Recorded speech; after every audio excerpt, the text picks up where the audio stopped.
Hey, what's up, guys? I propose a toast. A toast to the one, the only, Kita. Kita Edition Dark Souls 3. Welcome to that. I'm just sipping on a drink. Toast! Cheers! Alright, guys, welcome to Let's Play Dark Souls 3, the Kita Edition.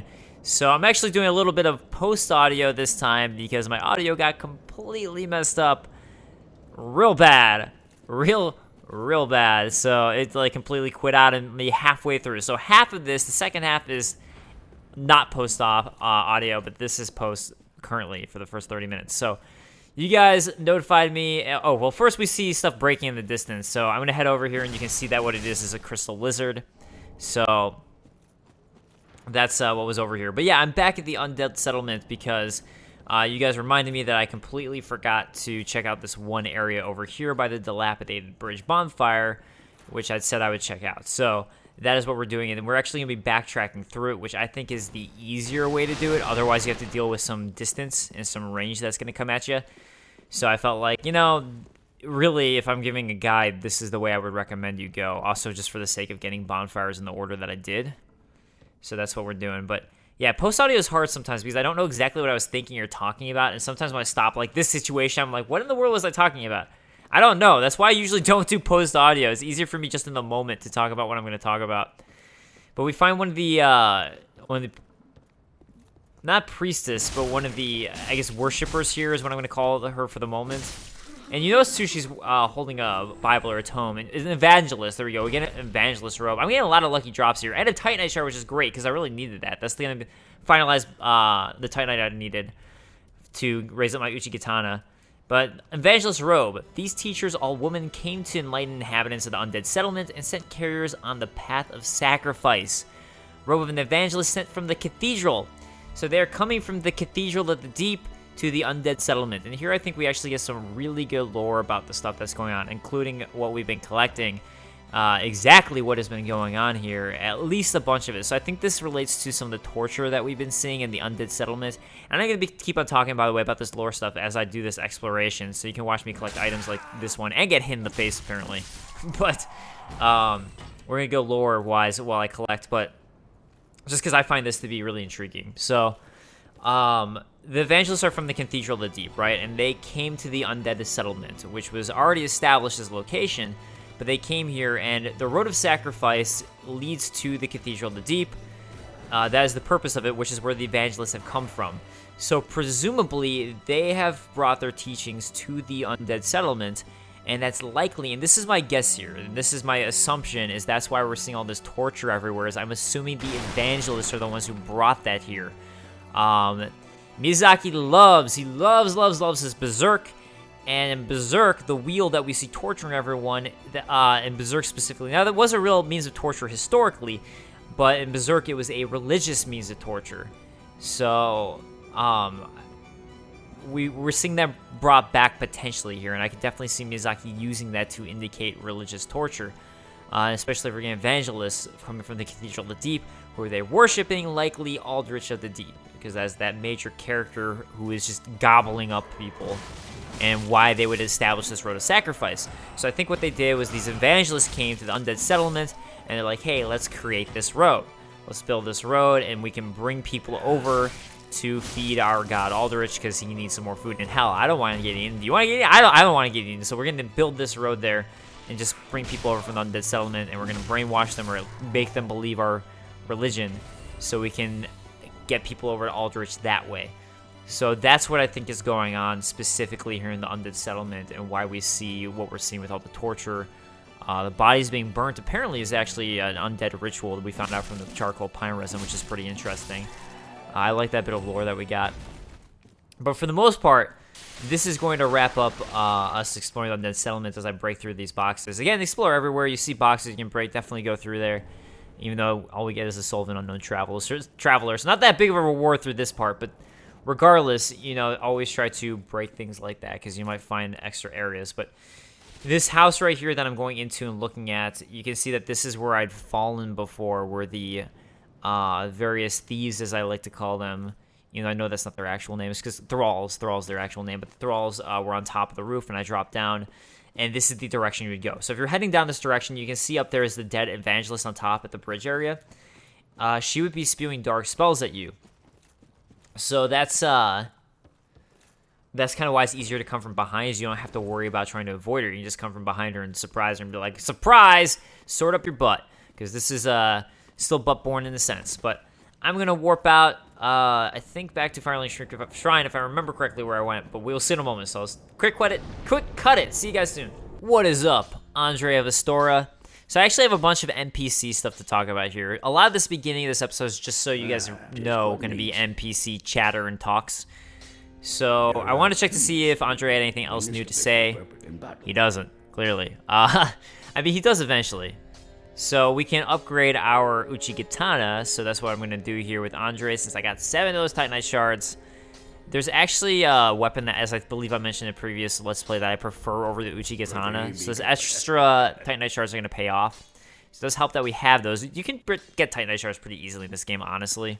It's still always nice. Ah, there you are. I was thinking.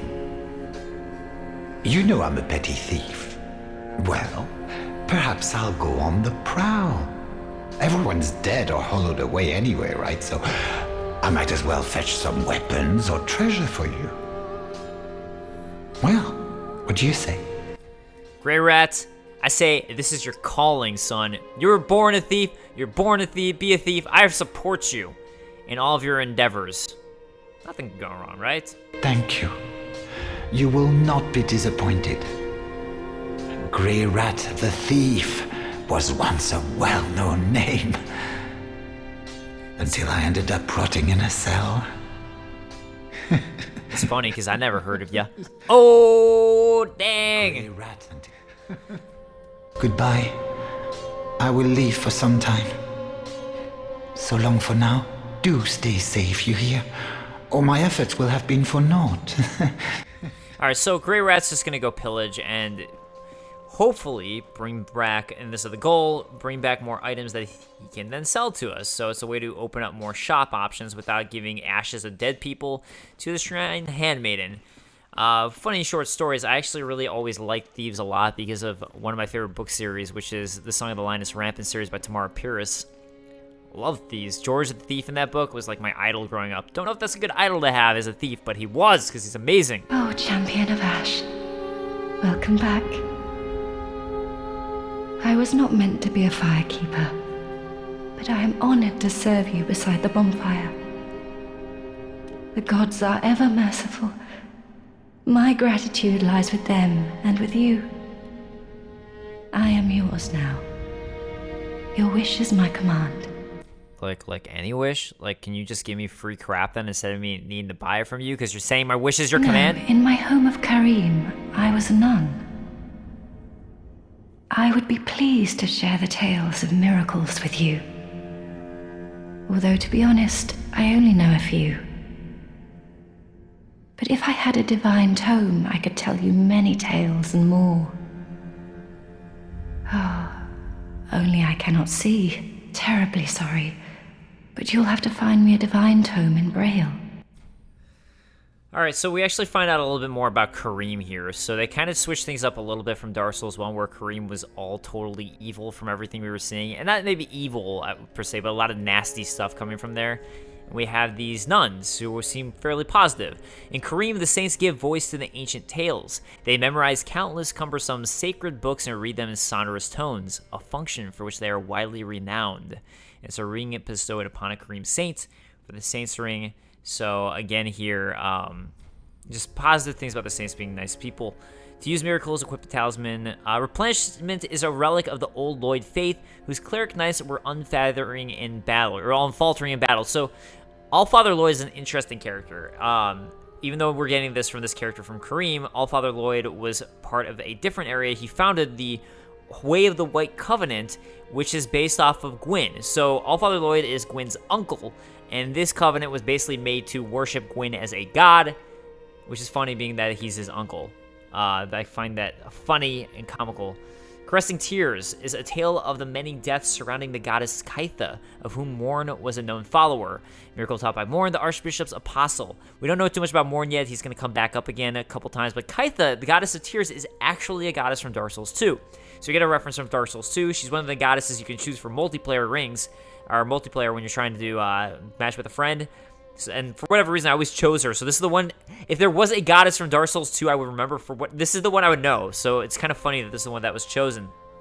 But now we get that she's associated with Kareem. We didn't know that before, but now she is associated with Kareem, or we're gonna find that out more. At least, like, we're sort of getting that here from being associated with this character who you can buy it from. Homeward. It would normally link to one's homeland, only the Curse of the Undead has twisted its power, redirecting casters to a bonfire. Perhaps for Undead, the bonfire serves as home. So I do want to talk more about Allfather Lloyd, even though I have no idea what I'm going to do next. Have a pleasant journey, Champion of Ash. I pray for your safety.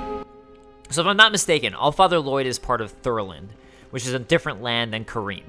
And Allfather Lloyd and the Way of the White, well, Way of the White specifically, was really big in Thurland. They really worshipped Way of the White, Gwyn, all that fun stuff. So it's interesting that she has it. Although it's very faith-based, and she does faith. Let's see if I can level up here. Gonna give me a little level up. No, not gonna give me a level up. Whatever. I don't even believe it. So let's actually, now what we can do too is check out this more lore from Ludlith, because we can check out this those transposed stuff that we couldn't before. So what I'm going to do is just specifically talk about ones from the various bosses. So let's start up with the Rotted Greatwood, or the Cursed Rotted Greatwood. Greatsword is used for a lifetime by a masked knight, harbors the fears that lurk within the minds of hollows, and is particularly effective against them. Bestowed to a proper mirror knight long ago, two-handed to execute special sword techniques, Hollow Slayer Greatsword. Mirror, as we know, is from where Lucatiel's from Dark Souls 2. I don't think there's too much more for this specific one that I find particularly interesting. But the next one that we get from the Rotted Greatwood I do, which is our Store's Spear. One of the curses that fester within the belly of the Greatwood, and a terrible weapon favored by Earl Arstor the Impaler. The spear is enwreathed in rotten, heavily poisonous meat. Defeating foes restores HP. So Earl Arstor, the Impaler, we didn't know he was in the Impaler before, but Earl Arstor is a character from Dark Souls 1. So he is now back in Dark Souls 3. So we don't find out too much about Earl Arstor, except for in item descriptions Dark Souls 1. And there's a bunch about him, specifically in item descriptions. And he is one bad motherfucker. He's not a good dude. He made a lot of crap like this, where like really horrible stuff they do to people. He made like the various bite rings by basically sacrificing people. Is that what we find out, or what is implied from the various bite rings? That was our store, Earl Arstor of Kareem, who did that. So our store, one bad dude, one bad motherfucker. Let's check out the Demon's Great Axe. The Great Axe, a favorite among demons, contains the strength of fire. The demons born of chaos harbor fire, and yet they are twisted and malformed such that they were never meant to be. Now that these demons, similar to Dark Souls 1, are back in 3. Think about the soul of a demon here. Notice that I don't have one. I don't know why they have these pop up here. I think it's for being that demon when we were with Sigurd. You do not get a soul. Do not worry. You didn't miss anything. You get the soul of a demon later in the game. I don't know why they do this. I don't know if it's some sort of glitch, or it's just so you can see more weapons as it comes up. Demon's Fist, a demonic fist that burns with fiery essence. Its wielder can release this power through use of its skill. When two-handed fists are equipped to each hand, so it's just if you want to punch people to death, as some people like to do. Don't blame me, it's a lot of fun. But what I find more interesting here are the Boreal Valley Vort weapons. These are going to be the ones that are really interesting. Great Hammer wielded by Vort. Great Hammer wielded by Vort. That Rider Knight of the Boreal Valley. Weapon is imbued with frost and causes frostbite. Frost accumulates in the body, causing frostbite, which saps one's health, lowers absorption, and slows stamina recovery. So we get to find out what frost does, which is nice. But the thing here is Vort is an Outrider Knight of the Boreal Valley. Outrider Knight, similar to who we found underneath the cathedral, in that elevator right before we found the Road of Sacrifice bonfire, who I fought at the end of the last episode. That is another Outrider Knight who went insane apparently from his description in his sword. Now, the Pontiff's left eye is also from the soul of Boreal Valley Vort, and that's got some more stuff that's going to relate to this and what was going on. Bewitched ring that Pontiff Sullivan bestowed upon his knights, probably Sullivan. Knights who peer into the black orb are lured into battles of death, transformed into frenzied beasts. No wonder the Pontiff only provided these rings to those dispatched to foreign lands. So, Apparently, Vort was dispatched to a foreign land as well as the other Outrider Knight, because this is something that you get from Vort, and he is clearly kind of beastly. Just even the way he attacks you and his appearance and all that is pretty beastly. So why is he attacking you? What is he doing? He has gone insane. Same with other Outrider Knights. I had my friend Caddy was asking me about that. He's like, I don't understand why some of these bosses attack you, whereas Bloodborne, it was really clear. It's because he went insane from this. Treat the Firekeeper not with discourtesy. She is much like thee, prisoners both, kept to link the fire. Good line there, by the way, that, hey, you guys are both apparently prisoners to link the fire. So it's like that's your job and duty, and you just have to. And that's questionable if you think that's a good or positive thing or bad thing. The other thing I was going to mention, too, with the Outrider Knight and Caddy, I have to now remember, I completely lost my train of thought. I'm going to quit. Well, I was going to say I'm going to quit. Yeah, I'll quick cut it. If I remember, then I'll start talking about it. I think the end point was simply that we have a reason now. At least these specific enemies, that specific boss was fighting us. He just didn't understand why, because in Bloodborne, there seemed to be a purpose for why everyone was fighting you, hated you, and in this game, he didn't quite understand some of them. And for that first boss, now we're getting a reason. And the Curse Rod of Great Wiz is cursed, so that's that second boss. All right, so the thing I wanted to do over here was something that a bunch of you guys pointed out to me. So if you go outside and you notice that the Crestfallen Warrior is not inside, you'll see him sitting at this grave. And this grave is actually the one that the dog was at that we attacked at the very beginning of the first episode. And it's funny, I noticed this in the first episode, the sword against the grave, which it looks a lot like the Great Sword of Artorias.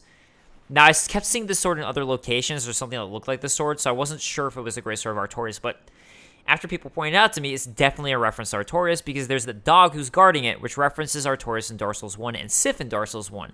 So in Dark Souls 1, there's a giant grave, and in front of that is Artorias' grave, and in guarding that grave is Sif wielding the Great Sword of Artorias. Similarly here, you have, and Sif's a great wolf, so similarly here, you have a dog guarding this grave, this mini grave that has a sword of Artorias in front of it.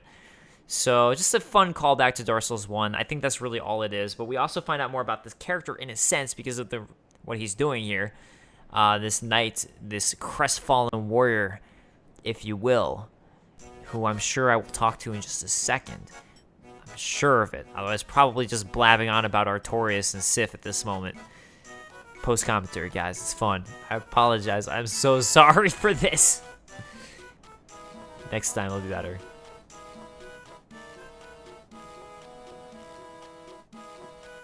The poor wretched souls, be they lord or legend, the curse shows no mercy. What a sham. So really, this is just more Dark Souls 1 references that we're getting from him. So the curse shows no mercy, be you a lord or a legend. So we're getting that the lords are also being affected by the curse. And they're so powerful, yet they are affected by the curse. And that's just, again, from the Crestfallen Knight here, that's like, God, what are we to do as normal people? And then him calling the legend is specifically, he's looking over this grave that references Artorias. So he is clearly referencing Artorias when he talks about the legend. And now I remember what I was talking about, I think, is that Artorias is my favorite boss fight in Dark Souls 1 and probably all Dark Souls period. So just, if you haven't played Dark Souls 1, this is a huge major lore character, just so you are aware. Huge lore character, also a really awesome boss fight in the DLC of the game. So just a major character. All right, guys, I will see you now in, I believe, the Road of Sacrifice. No, actually, I'm going to the High Tower of Lothric. High Wall of Lothric. Tower Wall. So if you remember, last episode, we got that key that I was going to use from the character who is above, whose name I'm blanking on at the moment, but he gave us this key that we can now use here at the High Wall of Lothric to get into the elevator shaft we couldn't access before, and that's going to take us to a way to possibly be able to invade people more. And a dark, I'm blanking on it, but like the Dark Knight from Dark Souls 1, who has this skull mask. I'm just gonna call it Skeletor to make it easy, since I feel really bad that I'm blanking on the name, but Skeletor is good enough. Now, if you played the beta of the game or saw the beta, who is down here is actually a different character.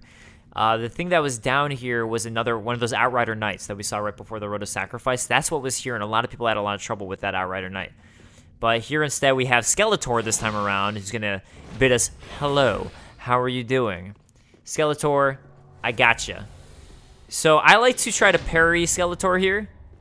That's just one of my things that I'm used to from Dark Souls 1, because this is an enemy in Dark Souls 1 from New Londo. So again, that's kind of just me being used to that. And now here you can see I can kick away that and still get a riposte in.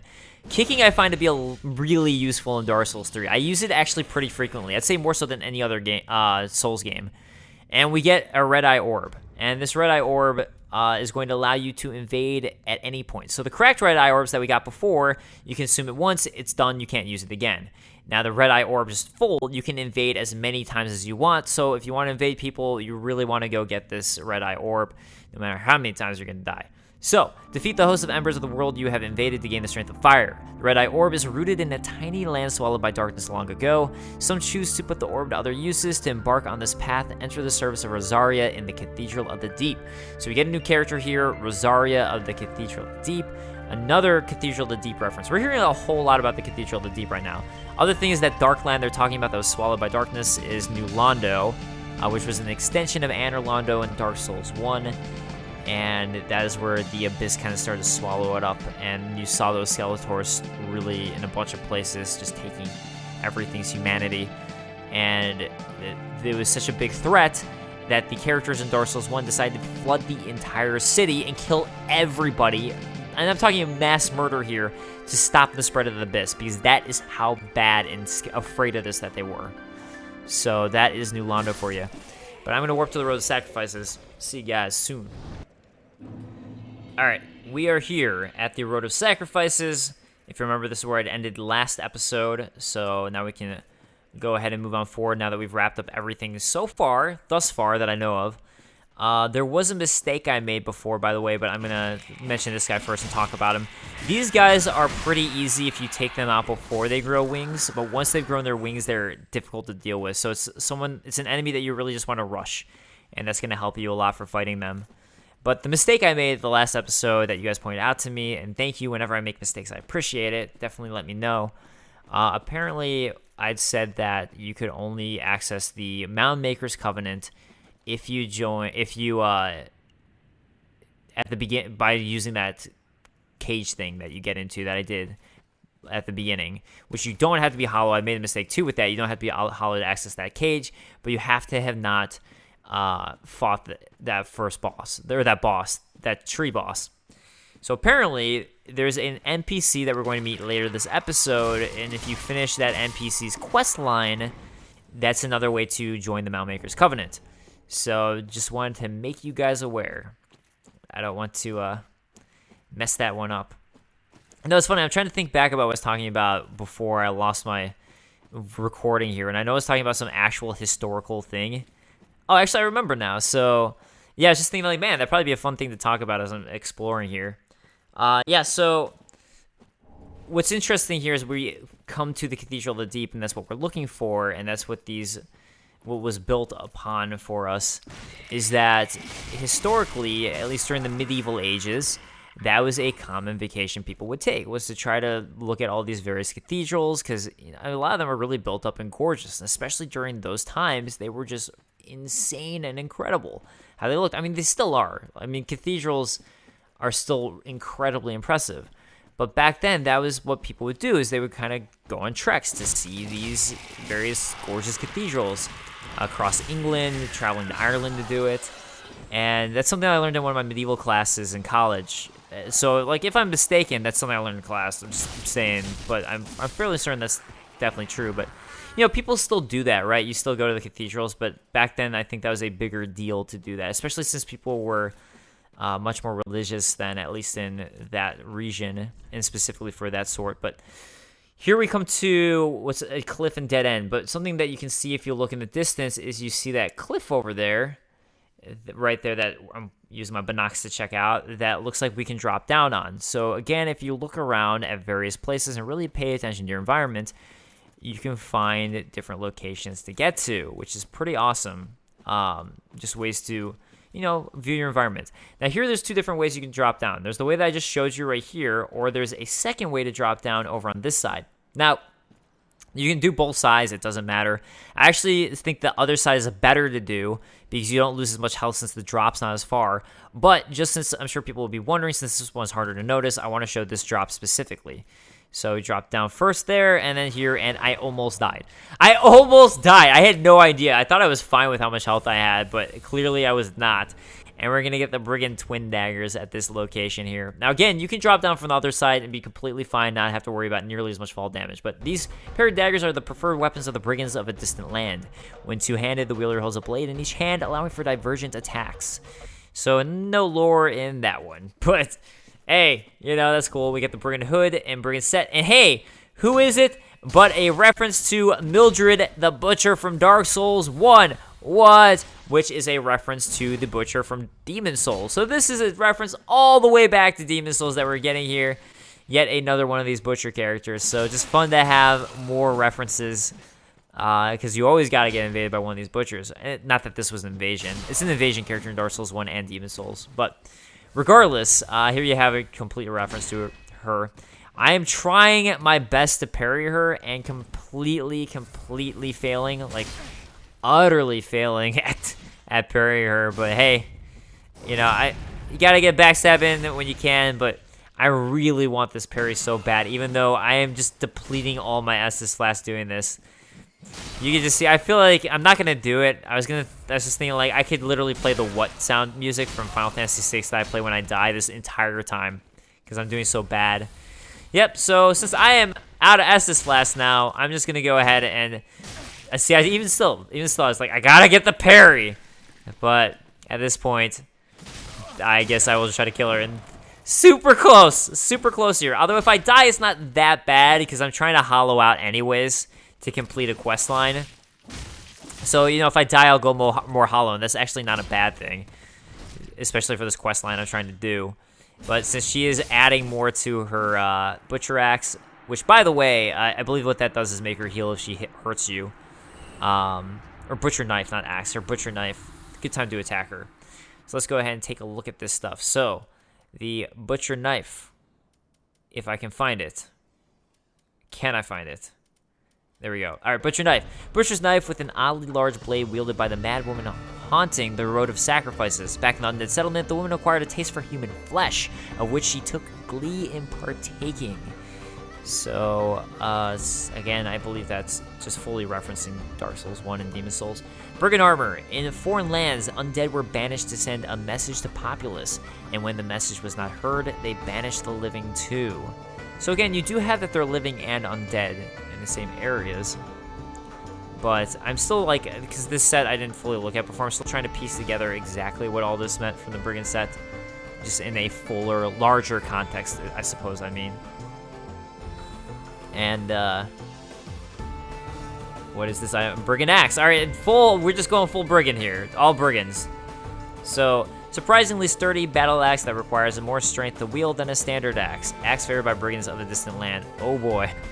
Such intense lore there. Such intense lore. Whew. All right, so, here we get that path. You can tell by the marker that someone put down that if we dropped it the other way, this is where we would have gone.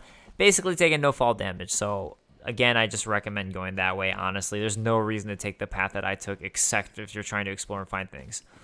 If you take this upwards path here, this is actually going to lead back to the way that we came from. So, this is your way back here. So, if I wanted to go back to that first bonfire, I would take this route.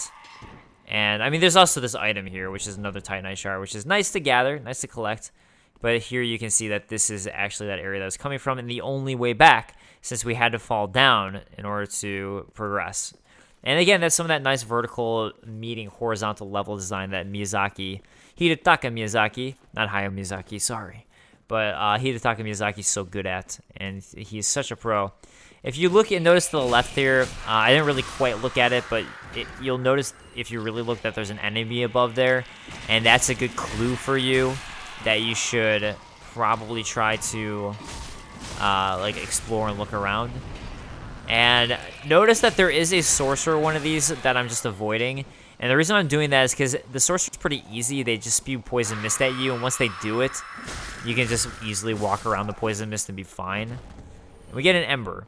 So there is a passage to take at this point for a secret, which I had contemplated doing. So again, if you look at the up left, you can barely just sort of see the enemy moving around since I was going faster. But since I'm completely out of health, and I happen to know that there's this bonfire right here, I'm going to go ahead and go to this bonfire and rest. And this is when I noticed my audio cut out and completely failed me. So guys, this is the end of the post-commentary section of this Let's Play. I hope you enjoyed the post-commentary. But now we can resume with on-the-point commentary as I'm playing, which I personally prefer because then you can hear me struggling as because now I knew that I was going to make it, but I didn't know I was going to make it before, so I think that stuff's fun. So guys, see you in a moment for live commentary. How about that? Well, I just had a whole lot of fun happen to me, as I probably explained earlier. So I recorded about half of this episode, and everything just died on me. Well, my audio recording just completely died and decided not to save any of it, so I had to go back and re-record. So yeah, fun times. So let's move on. Oh, hello. How do you do? I am Anry of Astora, unkindled like you. This is Horace, a friend and travelling companion. Are you too in search of the Lords of Cinder? We are well along the road of sacrifices. Below us is the Crucifixion Woods. Beyond the flooded woods lies Firelink Keep, home of the Undead Legion. Further yet is the Cathedral of the Deep. We seek the cathedral, home of the grim Aldrich. We may go our separate ways now, but we are both seekers of lords. The next time we cross paths, one may find the other in a time of need. May the flames guide your way. Alright, so Anry of Astora is actually going to change genders depending on what gender you are. So if you play as a female character, Anry is going to be male. If you play as a male character, Anry is going to be female. Also, interesting thing to note is that she is on the same path as us and what we're doing, so you don't seem to be the only one seeking these Lords of Cinder. Aldrich is in the Cathedral of the Deep, at least according to Anry, which sounds like it would make sense, and you also find out about this place Firelink Keep, so there's going to be a branching area that we can go to at this juncture. Oh yes, Horace. He's not very talkative. But don't think ill of him. He's an upstanding, kind-hearted knight, a fine partner for this grueling journey. Without his help, I would have cursed this onerous duty long ago. I mean, I wasn't really judging him. He was just sort of standing, hanging out. But now I might. We are well along the road of sacrifices. Below us is the Crucifixion Woods. Beyond the flooded woods lies Firelink Keep, home of the Undead Legion. Further yet is the Cathedral of the Deep. Alright, so again, Firelink Keep is below us, and Cathedral of the Deep is ahead of us. So Firelink Keep is where the... So... Sorry, I was just like, man, that could have been a spoiler, so I censored myself. Anyways, Undead Legion is ahead, as of where Firelink Keep is, so it's going to be the Undead Legion. What up, Horace? Cool. So, apparently he's part of the Blue Sentinels, at least you'd assume, because we just got the Blue Sentinels Covenant from him. So, pledge myself to the Blue Sentinels Covenant. Faded sheepskin parchment depicting the dark moon and a sword. Equipped to pledge oneself to the Blue Moon Sentinels Covenant, or the Blue Sentinels Covenant. When a member of the Way of Blue is threatened by a dark spirit, the Blue Sentinels, in compliance with an ancient accord, assume the form of blue spirits and help to root out the invader. So, this is going to work in conjunction with the Way of Blue. And Blue Sentinels, again, for those of you from Dark Souls 1 fans, you can see that is the symbol of the Dark Moon Blades from Dark Souls 1 with the crescent and the blade. So, lots of connections. Now we're kind of connecting Dark Souls 2 and 1 at this point. And again, like I knew that this fire was here, this bonfire, and I can head right back up to that, the thing that I was talking about that I missed. We can now take care of it. I'm really actually hoping in the back of my mind that there's a bunch of stuff that I was pretty happy I talked about in the other version. I'm hoping I can somehow save what I lost, but I don't think so. But hopefully I'll remember to talk about it again when I do the post-VO That's I don't know, it's the worst thing, because I honestly prefer doing VO as I'm recording as opposed to afterwards, and it's not necessarily a lazy thing. I mean, yes, it is more time consuming, and I don't have very much time, but it's also just because I feel like the commentary is better on the spot, and there's things I do, like I go like this and talk about items, and I'm not going to remember that there's a specific moment that I chose to do that, and I kind of just have to go with it. And I'm like, oh, apparently that's what I chose to do while I was playing the game and talking about stuff. Alright, so again, since we're playing online, this kind of spoils that there's a hidden path. Yep. So, anyways, let's jump down to our hidden path. And again, really though, what I was pointing out before is you can see this from that path up there. So that's the ledge we were standing on before, where you can see this area to fall to. And there's kind of like other things that indicate there's more going on. Like if you look around when you're up there, you'll see that there's a spot, and you're like, man, how do I get to that spot up there? I would really like to know how. So outside of the fall damage, that's really not what I was so concerned about. What I was concerned about with having nothing to heal with was these dogs. This is actually what I was concerned about. I was like, yeah, I know I'll take some fall damage and I'll get close to death, but I probably won't die. These dogs, though. Now that's going to get me close. We get our first Braille Divine Tome of Kareem. So, hey, remember how you're like, are we really going to find any Braille tomes? Well, we found one right off the bat. Learn High Miracles of Kareem, a sacred Braille tome from Kareem filled with advanced miracles. Give to a storyteller to learn advanced Kareem miracles. In the Way of White, there is a tradition of placing great faith in the words of the blind, and Braille tomes are not unusual. So hey, what do you know? In the lore of Dark Souls, not unusual for one of those. We also get Morn's Ring. Remember, we're hearing about Morn from Kareem. So this is a Kareem-based character. Boosts miracles that make sense since we've been hearing about Kareem having all these nuns and priests. A malformed ring given to Knights of Kareem. Morn served the goddess Kaitha, goddess of tears, and later became an apostle of the Archbishop. They labored together to provide comfort to the suffering. Man, what is this with Kareem all of a sudden having nice people? It's like Miyazaki was like, yeah, I see all those lore people talking about Kareem being an evil place. Well, screw them! And make it so it's not that bad. And the reason that, to me, I noticed that there was an area first off the bat was I noticed that there was an enemy up here, and I was like, man, there's an enemy up there, so there's got to be a way to get up to this path. And that was what made me start looking and searching. So, something that I think that they're good about is just various enemy placements and such for that sort of thing. Alright, so since we went to a different area, you can notice that Anry and Horace are gone. They have moved on, but to where? There are a lot of people wanting to help out. Sorry, peeps. But I play solo. Sometimes. Actually, pretty much all the time. Co-op's great and all, but I really enjoy the challenge of playing solo. Alright, we could go down this path, or we'd hop down here into this area, which is going to net us a Soul of an Unknown Traveler. So totally worth it. Who wouldn't want a Soul of an Unknown Traveler? That's like way, way worth it. And we come to a marsh in some sort of swamp, so a lot of you might be afeared and afraid because this is a Souls game that's poisonous, but take a step in it and you're fine. So this one actually not poisonous. It's just gonna hinder your movement as it is a swamp or a marsh. I think it'd actually be a swamp, right? Pretty sure that's what you would consider it. I actually don't know the semantics between the two. This guy with the that had the gravestone on his back, I know can hinder some people, so if you find them sleeping like I did, they're pretty easy to just knock out. But if you don't, my recommendation is just... My recommendation, excuse me, is to just try to roll behind them, and then they're pretty easy to take out once you get behind them. That is all I got for you guys. That's what I say you should do. Alright, so if we come to this area, you're going to get a locked grate and find a... Why, what is that? But none other than a Black Knight from Dark Souls 1. So, hey, what are you doing in my Souls 3 game? Oh, wow, I got... Oh, I see why my parry didn't work, because I was two-handing. I actually was like, man, I felt like I pulled off that timing all right.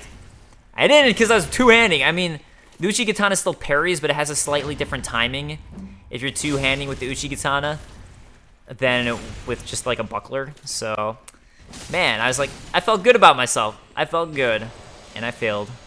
I like to parry the Black Knights. I'm not, like you might have noticed from that Mildred wannabe, that butcher, that I'm not the best at pairing in Dark Souls 3, but there are still some enemies that I far prefer it, and Black Knights are one of those. Alright, we get the sellsword set here. Let's take a look at it. Actually, this helmet's pretty cool. Metal helmet interwoven with coarse cloth, able to endure the hardships of battle and prolonged travel, is light considering the build, striking a fine balance between absorption and substance. I like that. It's kind of Arabian looking, or in my mind. Alright, and let's look at the... Where is it? Sellsword armor. Metal armor interwoven with coarse cloth, able to endure the hardships of battle and prolonged travel. It is light considering the build, striking... Okay, so this is the same stuff that we get. I'll just wear it so you guys can see what it looks like, actually. There you go. That's this set. So you guys can take a look. Actually, one of my favorite sets in the game is in this area, is in this Crucifixion Woods that we're now at. So as soon as I get it, you know I'm going to be rocking that for a while. You know it. I don't know if it's my favorite armor set, but it's definitely one of my favorites. Definitely high ranking and up there. More sellsword stuff, man. All this sellsword equipment here. The sellsword twin blades. Paired scimitars used by certain sellswords. The scimitar's sharp blade makes for effective slashing attacks, but fare poorly against metal armor and tough scale-covered hides. With a scimitar in each hand, the wielder can vary their onslaught with unique left-handed attacks when in the proper stance. So, no lore at all. Just, again, if they want to avoid talking about lore, and I've talked about this in Dark Souls 2, if they don't want to talk about lore, it's very easy for them to avoid it. And we get some Faran coal. So let's take a look at our Faran coal, which we would give to Andre the blacksmith. Alright, so enable heavy, sharp, and poison infusions. So you don't start off the bat being able to do every sort of infusion, but now that we got more coal, because it's embarrassing to Andre, they can't do it at all. But now that we got some coal, this enables those sort of sorts. So long ago, used to forge the great swords of the Undead Legion of Faran, I think. Give it to the blacksmith in the shrine to allow the use of gems for a heavy, sharp, and poison infusion.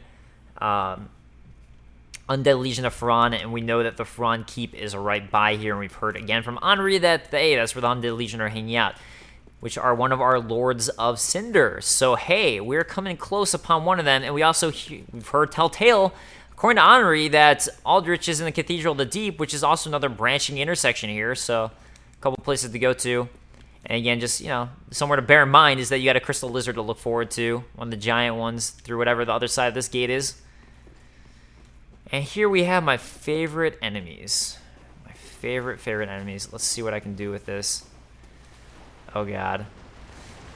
Unless you really want the items, my honest recommendation is do not fight these guys. Do not fight them. Do not. Just do not do it, all right? Conjurator crap, cool. Now, they do drop stuff, some of these big crabs.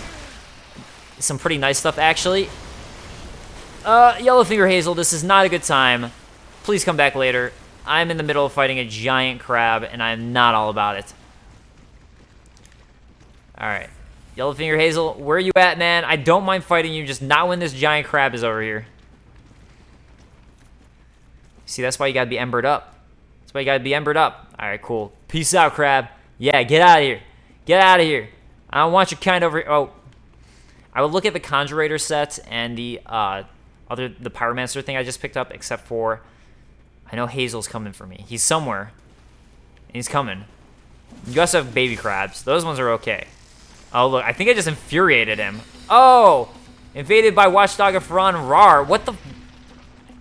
How many Watchdog of Faran Rar? I'd assume that's an actual invader as opposed to Hazel, which I think is a NPC.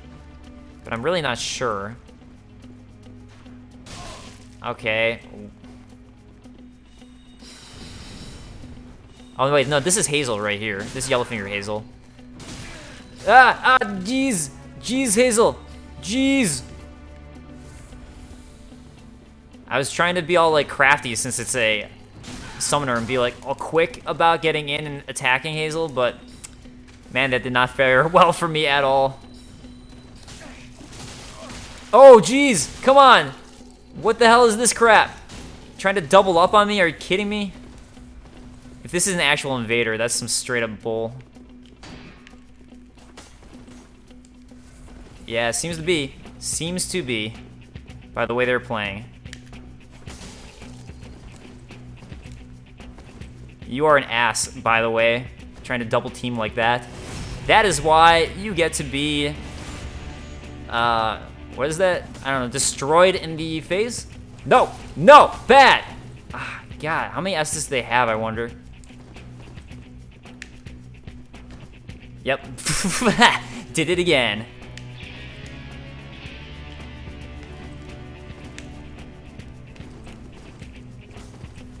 I mean, if I had more Estus, I feel like this would be easy enough, but I don't.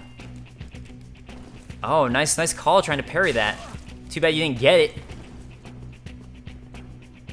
Oh, I guess, yeah, this is an actual NPC. Oh, are you kidding? Not an NPC, an actual player. This is such crap. This is really bugging me that they've got so many chugs that they can take. Because I don't have any. Alright. There we go. Peace. You know how many chugs I used? None. None! Bye-bye. It was fun. See, I wouldn't mind. Like, I don't care. It's just the fact that they started to try to gank me with the NPC who also decided to heal himself. Joy. Oh, joy. Oh, wait. Oh, sweet. I got some chugs because of that. Well, at least that came in handy for something. Alright. I gotta take you out, Hazel. That's it. I saw that you're two-handing. We got Hazel's pick and Xanthus' crown, which is what tells you that this one is an NPC because of those drops. So let's take a look at those. Hazel pick and Xanthus' crown. Alright. Crown supposedly made an imitation of a divine creature of Ulasil, land of ancient golden sorceries. Xanthus' clothing is the mark of a researcher of lost sorceries, and the oversized crown is emblematic of their work. Such a curious pursuit is surely nothing to be ashamed of. Now, we didn't know crap about the Xanthus stuff from Dark Souls 1, and now we're actually finding out some of it, which is pretty cool. So, supposedly made an imitation of a divine creature of Ulasil. They don't really know, but that's because it's known for its golden sorceries. And we also get the Hazel pick from him. Let me find that. The Hazel pick, choice weapon of Yellowfinger Hazel, a finger of Rosaria and Xanthus Scholar. This is both a weapon and a sorcery staff. The gold specks are remnants of lost sorceries. Rosaria, we're now hearing about Rosaria again. Finger of Rosaria, if you want to use that red orb, it's suggested going to Rosaria, who is in the Cathedral of the Deep. So we know that there's a character to find. Rosaria is somehow a part of that. And I know that there was another item that I got, so... Oh, it was the armor set. That's why I wasn't finding it. So we got the Conjurator robe. Conjurators were the predecessors to Pyromancers and spent their lives roaming the lands. No wonder their attire was designed to protect them from fire, poison, and other threats of nature. Now, if I'm not mistaken, I believe this might be the set that you can purchase from our Pyromancer bro who's hanging out in our space, but I could be mistaken. I'm pretty sure it is, though. Oh, we also got the, tons of stuff. Great Swamp of Pyromancy Tome. Pyromancy Tome from the Great Swamp containing advanced pyromancies. Give to the old master pyromancer to learn advanced pyromancy of the Great Swamp. Spells of the Great Swamp are passed down from master to pupil. Without a master, there's no pupil. But without a pupil, there's also no master. We've already heard that. We already know all that crap.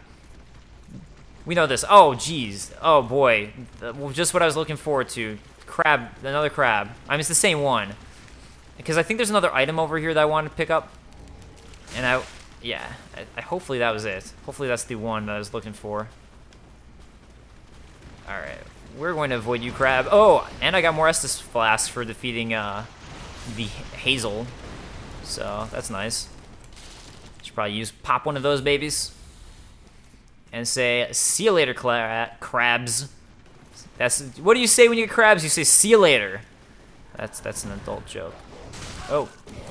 For some reason, I didn't think there were that many of these guys over here. Oh, am I trapped right now? No, I'm not. Okay, cool. Oh, hi. Hi, dog. Jeez, I am just going from trouble to trouble. Man, oh boy, oh boy. Now let's remember that since I'm trying to hollow out, dying is not a total loss. So what I'm saying is if I die, it's obviously on purpose. Obviously. I mean, that's the only reason I would die. It's just on purpose. Yeah, when there's only a couple of these guys, they're pretty easy, but you got a group of them. Oh! Oh, jeez. Thank goodness, because, man, was I really needing to die. Right? Right? Know what I'm saying? Alright. Can it be done? Alright. I think the dog is... Oh, God! Oh, no, crap! Get away from me. Nope. Nope. Nope and out of there. We'll come back in a moment. First, I gotta butt stab someone. Super important. Trust me. It was just because I really felt the need for it. Alright, so if I go back up to the path where I came from, that is up here. So if you go down the path just straight down, this is where you're going to come to. And, yeah, there's just like a bunch of those guys with the long wooden lances, in a sense, just hanging out, ready to stab you with their trees. Essentially just a tree. Alright, cool. We got this item. Titanite Shard. Really needed that bad because, you know, I can't use it with my Jigitana. But, that said, we still haven't gotten my favorite weapon to use. And when I get my favorite weapon, I will need to invest a bunch of Titanite Shards into it. So actually, every Titanite Shard we pick up is a nice thing for me in the long run. It is going to be all worth it. So I say. So I need to believe after all that. So if you really want to stay safe, you just want to kind of follow this path here. And, like, these creatures you don't even need to kill, really, unless you want the items. But the safe route is... Oh, no. I can't believe I allowed myself to get poisoned. Oh, no. Oh, no. Can I even heal my poison right now? Wow. No, I can't. Alright, let's see what I can do. Let's see if I can conjure a miracle.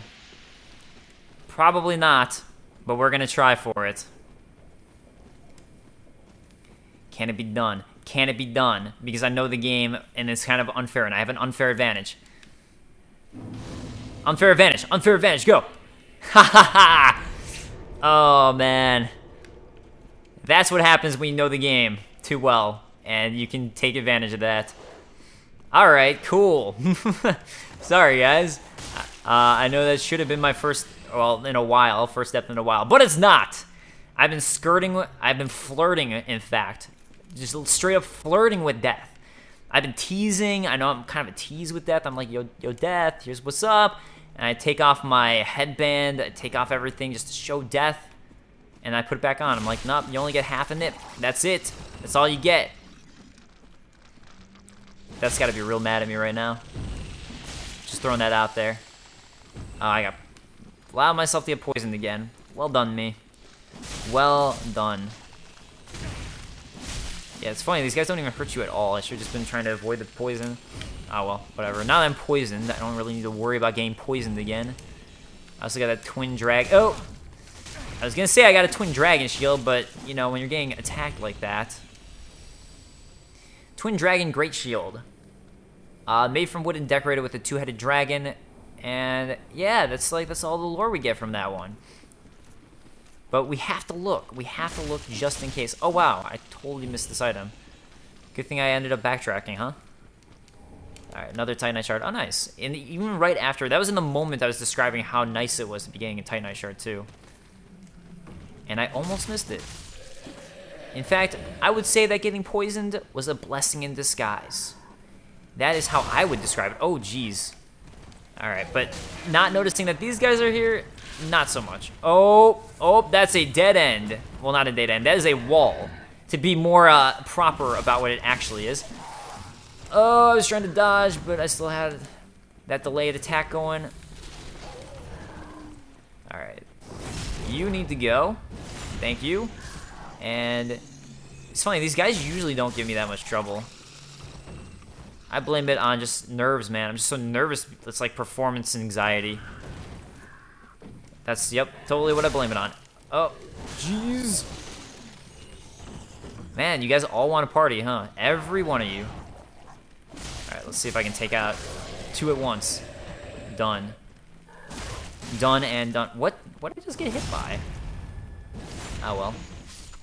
Guess it doesn't matter. Okay, so I know I saw an item over here. Yeah, there we go. Bye, Crab. Hey, Crab, what's up? Grass Crest Shield. Get it, and I'm out. I really like the Grass Crest Shield in Dark Souls 1. In fact, it's probably the shield I use always. I don't know if I ever switch away from it just because it gives you a stamina boost.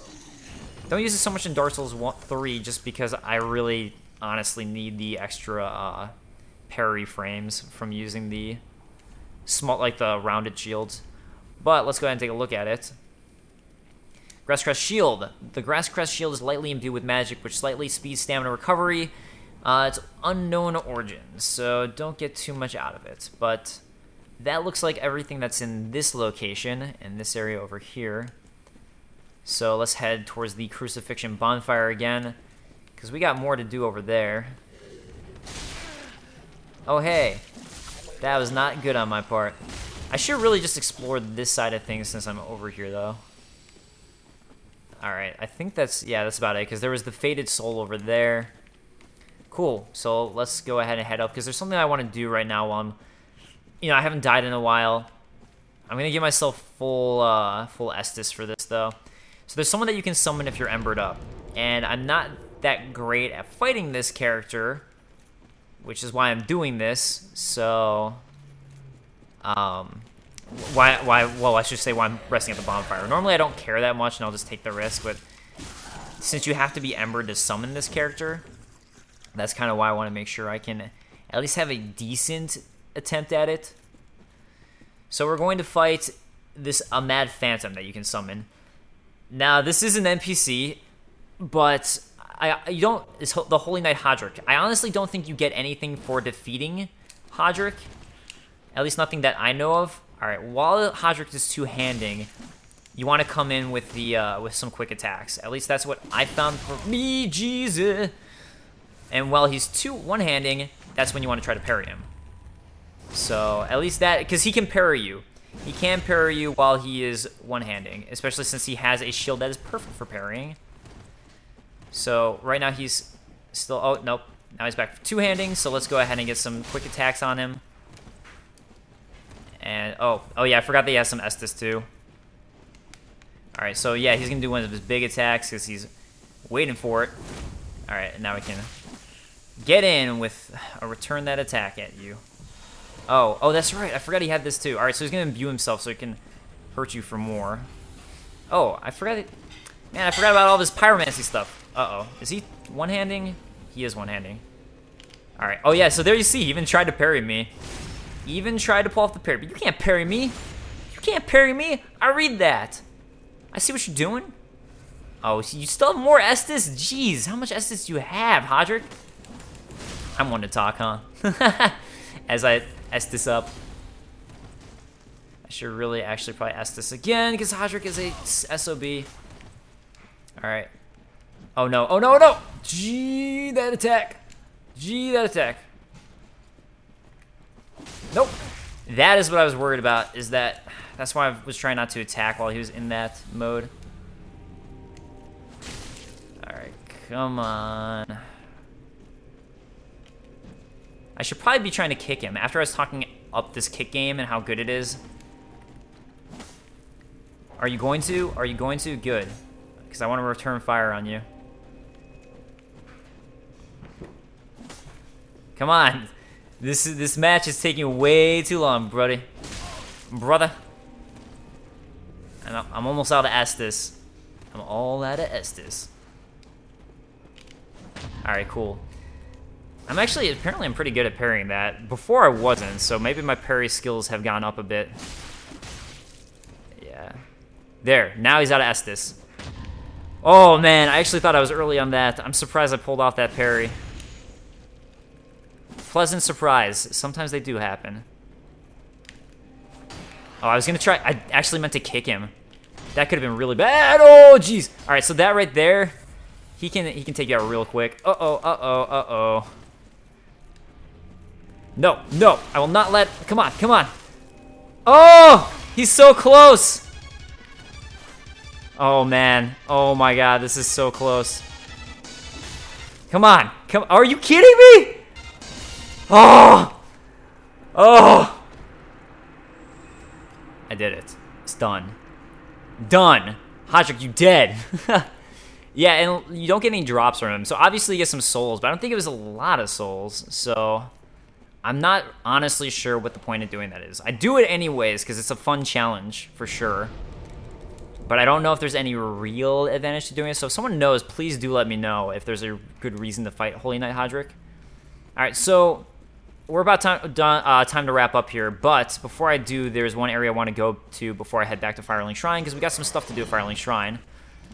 But again, like with these guys, try to get behind them, and you'll be pretty set and okay. You can come at these guys from a couple different locations, actually, into this location. You can drop down from up over there. You also stun lock these guys pretty well. But anyways, you can drop down from over here, this side, you'll find later, as well as that cliff up there. So we get an ember from this hollow hanging out at the bonfire, and you're going to drop down. I know what you're trying to do. Both of you guys. And here we find another Estus shard. So that is what I wanted to get before I went back to Firelink Shrine. All right, so we're going to head back to Firelink Shrine, and I will see you guys momentarily. All right, so now that we've talked to Anry of the store, that actually starts Cirrus's quest line. So this is Cirrus, and if you continue her quest line, apparently you can still join the Covenant if you missed it, the Mound Makers. You're an unkindled, aren't you? I am Cirrus, of the Sunless Realms, former servant of the divinity. Duties we each bear, but one's duty is a solitary affair. I doubt we've much to gain from fraternization. Blessing of the moon upon your journey. Blessing of the moon upon your I doubt journey. we've much to gain from fraternization. Blessing. Actually, what I meant to do that I forgot was I was going to... Well, that's all right. I was going to join the Dark Moon Blaze, but we'll do it some other time. But anyways, now we also got our Crestfallen Warrior here. He's back. You haven't given up yet. Then you're a brasher lad than I thought. You can make better use of this. Thank you. I don't need it. Not now I've flown the coop. The Undead Legion of Farron is a caravan of undead, sworn by wolf's blood to contain the abyss. The Legion will bury a kingdom at the first sign of exposure. Joyous bunch, really. Gaining admission to the Legion is a matter of some ceremony. Inside their keep, snuffing out the flames of 3 altars opens the door to the wolf blood. Even accursed undead want to believe they're special, it seems. I pity the sorry souls. Gaining admission to the Legion. Alright, so we found out about the Undead Legion. And again, Undead Legion being... right here, the Watchers of the Abyss. So that's kind of where I was like messing up and what I cut before with my audio, if that's something I cut this time around, which I think it is. I don't know if it was the audio I lost or not. But anyways, the Undead Legion or the Watchers of the Abyss, this describes exactly what they are. It's a bunch of them. We saw them in the intro as Lords of Cinder, and they're connected to the Wolf and Wolf's Blood, which is a reference to Dark Souls 1. It is referencing Sith. A very strong reference to Sith here of Dark Souls 1 and the Abyss. So they're trying to contain the Abyss, which is something that was always done in Dark Souls 1. Let's go ahead. I'm not going to give him the coal yet. We'll do it later, but let's reinforce my Estus flask. So now I got some more Estus. I know, but you know. Oh, please believe me. Alright, cool. He's just talking about embers right now. Just talking about his embers. Alright, and now that I can afford it, I'm actually going to buy this key. How may... Instead of leveling up. So let's go ahead and buy the tower key. Key to the dilapidated tower behind the shrine. The bell tower is the grave of Firekeeper's past. When a Firekeeper has served her purpose, she is led to true darkness, where she enjoys a long-deserved sleep. Interesting. It'd be nice to find out what's behind there. We're not going to do it this episode. I don't know if we're going to do it next episode either, but I want to just purchase it while we have the souls. The other thing that I'm going to do here is I'm going to level up again. So I'm going to use a couple of these. Might as well reach a level up while we're around. And there's a good reason for this, actually. So there's a character we're about to meet next episode who will only join you and hang out with you if you have 10 intelligence. I only have 9 intelligence, so for the sake of lore and talking about things, you don't need this character. He gives you, unless you're doing intelligence, because he gives you a lot of sorceries. But since we're doing a lot of lore stuff and we're talking about it, I want to get this character. So I'm going to raise my intelligence up to 10 specifically to get that character as we go into the next area. So that is why I'm grabbing that. And I think we can actually find Anry of the store at this point too, if I'm not mistaken. Could be mistaken. Okay, looks like Anry's not back yet. But sometimes Anry will, at some point, Anry will show up here as well, I believe. So, yeah, anyways, I think that's a successful Firelink Shrine trip. I'm actually pretty happy I waited to come here, so now I can use these salts on some awesome purposes. But I hopefully will have this episode up soon. I'm actually heading out to PAX East in Boston for 4 days, and I'm leaving in a couple days. So I'm trying to get this out before I leave, but because I just lost those 30 minutes of audio that I have to re-record now, I don't know how much that's going to affect me being able to do this, since I still have a full-time job. I'm also going to PAX for my full-time job, and also just to hang out, so people are there. It'd be cool to say hi. But anyways, we'll see when this episode gets up. I'm going to do this as soon as I can. Hope you guys enjoyed. I was actually using a new microphone this time. I hope it sounded better. I guess I'll find out in post how I think it sounds. So, thank you guys so much. I hope you enjoyed. Did a lot of NPC talking, talked about a lot of lore, hopefully, because that's what I did the first half of this episode when I lost my audio. And actually fought off an actual invader, as well as some more NPC invaders, a bunch of them. So, some fun fights this episode. So, guys, I will see you next time. Thanks so much for joining. Later, guys. Peace.